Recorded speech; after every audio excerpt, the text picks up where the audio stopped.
Joe Weisenthal spoke to Louisiana Senator John Kennedy, a member of the Banking Committee. He started by asking whether Trump can remove the Fed chairman.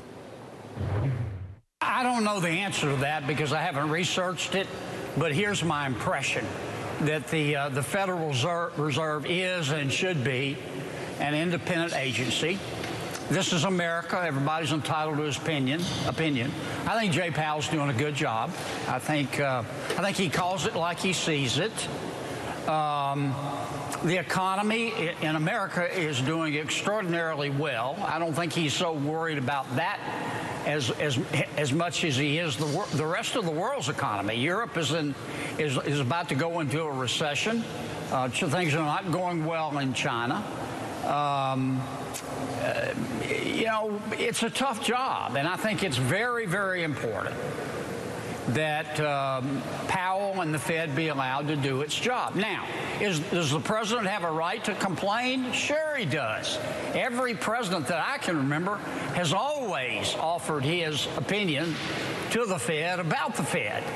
But in the final analysis, it's the Fed's call, and one of the reasons that billions of dollars every year flow into America to be invested here is because people don't believe that the Federal Reserve is a political body, and it is not. And if you allow it to become political, ask President Erdogan in Turkey what happens when you appoint your son-in-law head of the Federal Reserve. I mean, their currency tanked. Right. Well, let's turn it to a topic over which the president probably does have more control right now, and that is the trade talks. So are you optimistic heading into the G20 this weekend that the current path of negotiations with China is on track to get something done? And how worried would you be about the economy if nothing gets done and the full set of tariffs go into place? I think eventually we will work out an agreement with China. I'm not sure that China will abide by that agreement. That's been part of the problem. We admitted China was admitted with our support to the World Trade Organization, which has a set of rules, on December 11, 2001. On December 12th, China started cheating. And they've been cheating every day ever since. And America has never stood up to them. We've always been told, be patient, be patient. China is a developing country. They'll come around. Well, no, they're not developing. They're developed. And they haven't come around. They've gotten worse. And that's what this trade fight is all about. I think the president knows that the only way to win a trade war is don't fight it. But we don't want to be enemies with China, but we want to be friendly competitors. But they've got to play by the same rules the rest of the world does. When are we going to work it out? I don't know. I mean, I'm hopeful that the summit is going to help get things back on the right track. And yeah, tariffs are painful. They're painful to us. They're painful to China. But all China's got to do is say, hey, we get it. We're going to abide by the same set of rules that the rest of the world abides by.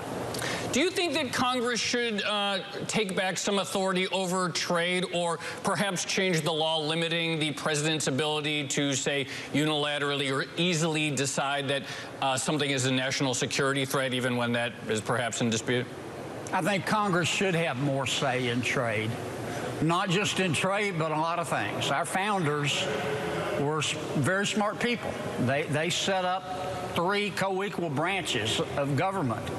And ever since then, for whatever reason, members of Congress have given away a lot of their power to the president, to the bureaucracy, to the courts. I think having that check and balance is healthy. I think Congress should have more to say in terms of trade. That doesn't mean that the president shouldn't have anything to say, but there has to be a right balance, and I think the balance right now is off.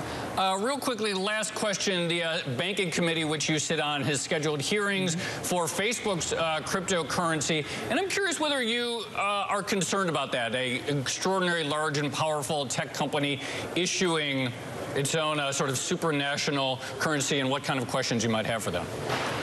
I've read Facebook's proposal. It kind of boils down to this. We're going to turn over the world's money supply to Mark Zuckerberg. What could possibly go wrong? I mean, I'm looking forward to the hearings. I need to hear more about this idea.